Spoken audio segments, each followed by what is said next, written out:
Hi viewers, welcome to our channel. ప్రస్తుతం మనతో పాటు సీనియర్ జర్నలిస్ట్ దాము బాలా సార్ వారితో మాట్లాడదాం. నమస్కారం సార్. సార్, చంద్రబాబు గారికి ఒక షాకింగ్ న్యూస్ సార్. హైకోర్టు ఈ దాడులు జరుగుతున్నాయి కదా ఎన్నికల ఫలితాల తర్వాత, వాటిపైన ఇన్వాల్వ్ అయిపోయింది సార్. ఇప్పుడు అది మొత్తం రిపోర్టు కూడా ఇవ్వాలని చెప్పేసి డీజీపీని, సిఎస్ని ఆదేశించింది. మరి ఇప్పుడు హైకోర్టు ఇన్వాల్వ్ అయింది కాబట్టి ఏ విధంగా ఉండొచ్చు అంటారు సార్? మామూలుగా చంద్రబాబు ప్రమాణ స్వీకారం చేసుకోకముందే రిజల్ట్ వచ్చిన రోజు నుంచే రిజల్ట్లో వీళ్ళకి బ్రహ్మాండమైన వేవ్ వచ్చింది. 164 సీట్లు వచ్చాయి. అక్కడేమో 21 సీట్లు ఎంపీ సీట్లు వచ్చాయి. సో ఇటువంటి విజయం తెలుగుదేశానికి ఎప్పుడు రాలేదు, తెలుగుదేశం కూటమికి కూడా ఎప్పుడు రాలేదు. ఇంకా ఇటు పవన్ కళ్యాణ్కి అయితే 100% స్ట్రైక్ రేటు, 21కి 21, 2కు 2 ఎంపీలు వచ్చారు. సో ఈ కాంటెక్స్ట్లో వీళ్ళకి ఏంటంటే విపరీతమైన కసి, కోపము, బాధ ఇవన్నీ ఉన్నాయి. పగ, ప్రతీకారాలు రగిలిపోతున్నారు. ఎందుకంటే గతంలో వైసీపీ వాళ్ళు దాడులు చేశారు, వైసీపీ వాళ్ళు అరెస్ట్ చేశారు, కేడర్ కావచ్చు, నాయకత్వం కావచ్చు, వీళ్ళని ఇబ్బంది పెట్టారు వాళ్ళ అధికారం ఉన్నప్పుడు. ఇప్పుడు దానికి రివెంజ్ కోసం వీళ్ళు తహతహలాడిపోతున్నారు. కాబట్టి ఇంకా అధికారం మార్పిడి అఫీషియల్గా జరగకముందే వీళ్ళు దాడులు స్టార్ట్ చేసేసారు. పోలీస్ యంత్రం కూడా వీళ్ళే అధికారంలోకి వచ్చేసారు కాబట్టి నిర్వీర్యం అయిపోయింది. సో ఈ రకంగా రాష్ట్ర వ్యాప్తంగా దాడులు చేయడం, శిలాఫలకాలని దెబ్బ కొట్టడం, వైఎస్ఆర్ విగ్రహాలని కొట్టడం, తర్వాత సచివాలయాలకి రంగులు మార్చడం, సచివాలయాల దగ్గర శిలాఫలకాలు కానీ వాటన్నిటిని పగలగొట్టడం, కొడాలి నాని, వంశీ, తర్వాత రాంబాబు, అంబటి రాంబాబు ఇలాంటి వాళ్ళ ఇండ్ల మీదకి దాడులకు వెళ్ళడం, తర్వాత ఎస్కే యూనివర్సిటీలో వైస్ ఛాన్సలర్ రెడ్డి కాబట్టి అతన్ని దిగిపోమ్మని ఆ విగ్రహాన్ని ఇప్పటికిప్పుడే తొలగించాలని చెప్పి ఫైనల్గా తొలగించేశారు విగ్రహాన్ని. సో ఇలాగా రాష్ట్ర వ్యాప్తంగా తెలుగుదేశం వాళ్ళు దాడులు మొదలుపెట్టారు. దీన్ని చంద్రబాబు కానీ, పవన్ కళ్యాణ్ కానీ, లోకేష్ కానీ ఖండించలేదు. చంద్రబాబు క్లియర్గా వాళ్ళు కవిస్తే మీరు రెచ్చిపోకుండా అని చెప్పాడు. అంటే తప్పు వాళ్ళదే, వైసీపీ వాళ్ళది అన్నట్టుగానే చంద్రబాబు మాట్లాడాడు తప్ప తప్పు మనవాళ్ళదని ఎక్కడ మాట్లాడలే.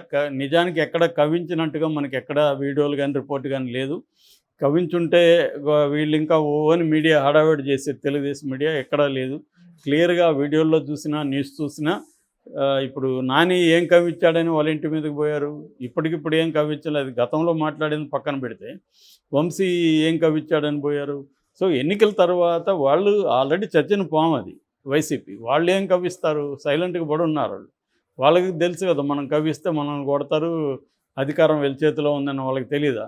కాబట్టి క్లియర్గా తెలుగుదేశం శ్రేణులే దాడులకి పాల్పడ్డారు. దాన్ని చంద్రబాబు ఖండించలేదు. రివర్స్లో వాళ్ళు కవిస్తే మీరు రెచ్చిపోకుండా అనే మాటలు మాట్లాడాడు. అంటే వాళ్ళకి క్లియర్గా సిగ్నల్ వెళ్ళింది తెలుగుదేశం వాళ్ళకి, నేను మిమ్మల్ని ఏమన్నా మీరు దాడులు చేయండి అన్నట్టుగానే ఉంది అది. సో ఇక లోకేష్ అయితే ఎర్ర బుక్ పెట్టుకొని నేను అందరినీ ఒక్కొక్కడు అంతు చూస్తానని ఓపెన్గానే మాట్లాడుతున్నాడు. మేము కక్ష పెట్టుకోగానే లీగల్గా చేస్తామని అంటున్నారు, కానీ జరుగుతున్నది ఇల్లీగల్గానే. ఇక పవన్ కళ్యాణ్ ఏమో వాళ్ళ టీంలో మంచిగానే కక్షలు వద్దు, కార్పణ్యాలు వద్దు, మనం 5 కోట్ల ప్రజలకి సంక్షేమం అభివృద్ధి చేయాలి అని మాట్లాడుతున్నాడు, కానీ దీన్ని అయితే ఖండించట్లేదు. అంటే క్లియర్గా అధికారంలో కూటమిలో ఉన్న వాళ్ళందరూ కూడా ఎవరు కూడా ఇప్పటివరకు ఖండించలేదు. దీంట్లో ఇప్పుడు వైసీపీ నాయకత్వం మీద ప్రెజర్ పెరుగుతుంది. ఎందుకంటే జగన్ పార్టీ యంత్రాంగాన్ని 5 ఏళ్ల పాటు విస్మరించాడు కంప్లీట్గా. పార్టీ యంత్రాంగం బలంగా లేదు. ఇటువంటి దాడులు జరిగినప్పుడు లీగల్ సిస్టమ్స్ యాక్టివ్గా లేదు. ఇమీడియట్గా కోర్టులకు వెళ్ళిపోవడం, పోలీసులు కేసు తీసుకోకపోతే ప్రైవేట్ కేసులు వేయడం, ప్రెస్ మీట్లు పెట్టడం, ఇది తెలుగుదేశం ఎఫెక్టివ్గా చేసింది 5 ఏళ్ళు. వైసీపీకి ఆ మెకానిజాన్ని పట్టించుకోలేదు జగన్ ఏంటంటే జగన్ వర్సెస్ జనం అన్న, నేను అందరికీ డబ్బులు ఇస్తాను, వాళ్ళు నాకు ఓటిస్తారు అనే ఒక సింప్లిఫైడ్ వెర్షన్లో జగన్ ఉండిపోయాడు. అందువల్ల మెకానిజం డెవలప్ చేయడం కానీ, పార్టీ యంత్రాంగాన్ని పటిష్టపరచడం కానీ, కేడర్ని పట్టించుకోవడం కానీ చేయలేదు. సో వాలంటరీ వ్యవస్థ వల్ల కూడా లోకల్గా కేడర్ దెబ్బతినింది. దీన్ని ఎప్పటి నుంచో వైసీపీ వాళ్ళు మాట్లాడుతున్నారు, ఇంతకుముందు నుంచే.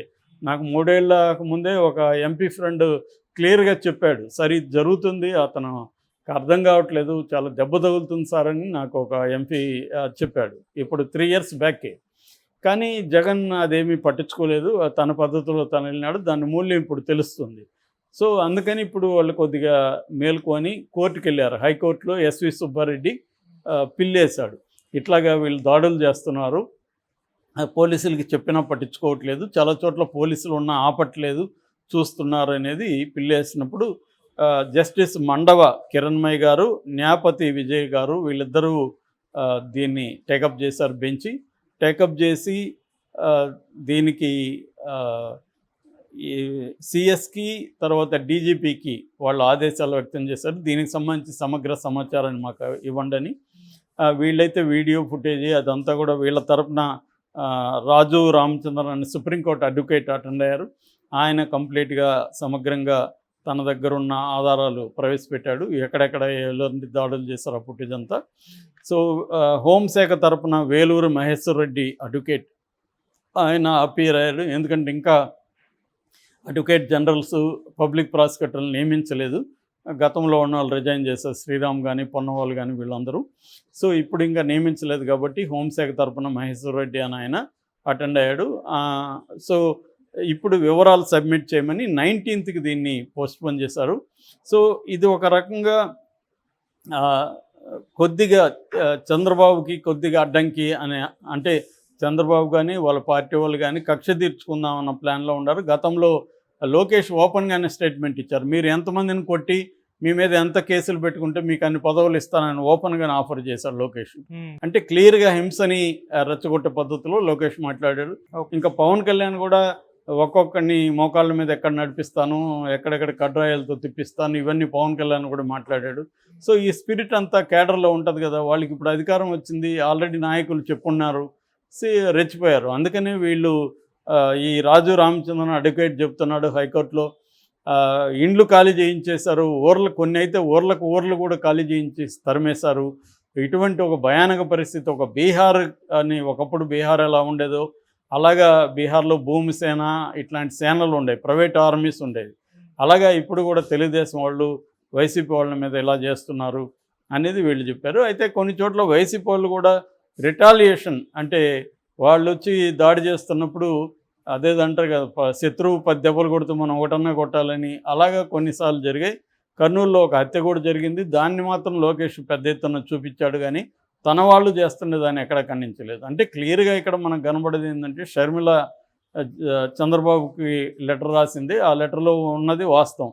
అదేంటంటే వాళ్ళు గతంలో చేశారని మీరు దాడులు చేస్తున్నారు, మీరు చేశారని మళ్ళీ వాళ్ళు చేస్తారు, ఇది ఒక విసియస్ సర్కిల్, దీనికి అంతం లేదు. మీకు మెచ్యూరిటీ ఉంది, మీకు సుదీర్ఘమైన రాజకీయ అనుభవం ఉంది, మీకు సంస్కారం ఉంది, వీటన్నిటిని మీరు ఉపయోగించండి, వైలెన్స్కి స్వస్తి చెప్పండి, సంక్షేమం, అభివృద్ధి, శాంతి భద్రతలు ఈ 3 అంశాలకు ప్రాధాన్యత ఇవ్వండి ఆమె నిజంగా మంచిగా లెటర్ రాసింది.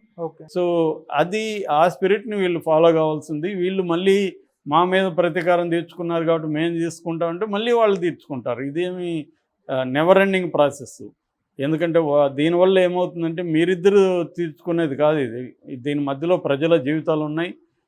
ముఖ్యంగా అక్కడ లోకల్గా అదేదంటారు, ఇద్దరు ఆంబోతులు కొట్టుకుంటుంటే లేగదూడ దెబ్బతిన్నట్టుగా ఈ ప్రజలు ఖచ్చితంగా ఇబ్బంది అవుతారు. అట్లాగే రాష్ట్రంలో శాంతి భద్రతల విఘాతం కలిగితే పెట్టుబడులు కూడా, పరిశ్రమ పెట్టేవాడు కూడా రావాలంటే భయపడతాడు కదా క్లియర్గా.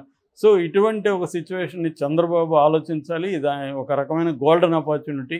ఆయన లైఫ్లోనే ఇంత మెజార్టీ ఆయన ఎప్పుడు చూడలేదు. అట్లాగే ఆయనకి ఇంతకంటే గోల్డెన్ ఆపర్చునిటీ సెంట్రల్లో ఈయన మీద డిపెండ్ అయిన ప్రభుత్వం ఉండడం. సో అందువల్ల ఇప్పుడు దేశవ్యాప్తంగా నాయుడు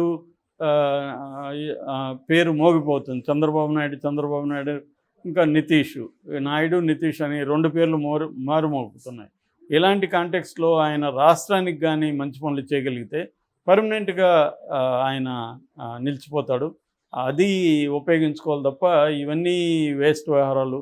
జగన్ని నువ్వు విమర్శించినప్పుడు నువ్వు అదే పని చేస్తే నీకు జగన్కి ఏం తేడా ఉంటుంది, అదే ఆలోచించుకోవాలి. కోర్టు కూడా ఇన్వాల్వ్ అయింది, మరి ఏం జరుగుతుందనేది చూడాలి. Okay sir, thank you so much sir.